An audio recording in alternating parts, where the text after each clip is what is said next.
बातों पे हुआ कि अगर इलेक्शंस होते हैं और पार्टी इलेक्शंस में पार्टिसिपेट करती है तो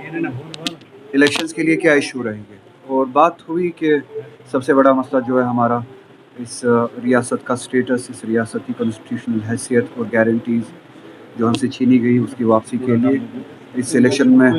न सिर्फ बात की जाएगी, इसके ज़रिए अगर कामयाबी मिली उस पर काम भी किया जाएगा। और इसके अलावा हमने लोगों से भी इंटरेक्शन करना शुरू किया है, पार्टी में भी कोलीग से इंटरेक्शन करना शुरू किया है कि अगर इलेक्शंस होते और अगर यहाँ पे हुकूमत बनती है कौन से ऐसे इश्यूज़ है, डेली इश्यूज़ है जिनको एड्रेस करने की ज़रूरत है इस मैनिफेस्टो में, और फिर मैनिफेस्टो में एड्रेस करके गवर्नमेंट के ज़रिए उनको इम्प्लीमेंट किया जाए। उसमें 370 के अलावा जो स्टेटस के अलावा है, हमारे लैंड राइट्स की बात हुई, हमारे जॉब राइट्स की बात हुई, अनएम्प्लॉयमेंट की बात हुई, बिजली के हवाले से जो ये टैरिफ्स बढ़ाए गए, बिजली ना होने के बावजूद जो टैरिफ्स बढ़ाए गए, पावर प्रोजेक्ट्स की बात हुई। इसी तरह से रिज़र्वेशन के हवाले से बात हुई कि रिज़र्वेशन और ओपन मेरिट में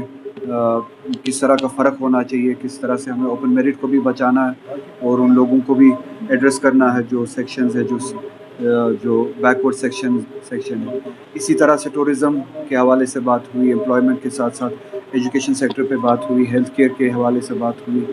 और सिटीज़ के डेवलपमेंट के हवाले से बात हुई, टाउन्स के हवाले से बात हुई। अभी एक जनरल डिस्कशन हुआ किन किन चीज़ों को एड्रेस करने की ज़रूरत है और फिर स्ट्रीमलाइन करके इसके बाद हम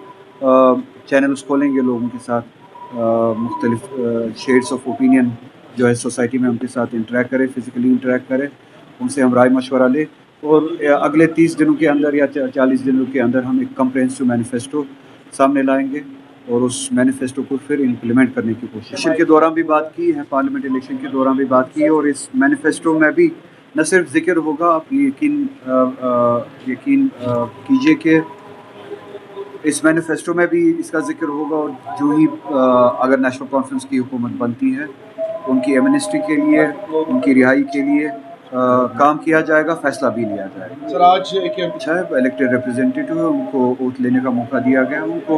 रिप्रेजेंट करने का भी मौका दिया जाए, पार्लियामेंट में प्रोसीडिंग्स में पार्टिसिपेट करने का भी मौका दिया जाए, अच्छा रहेगा।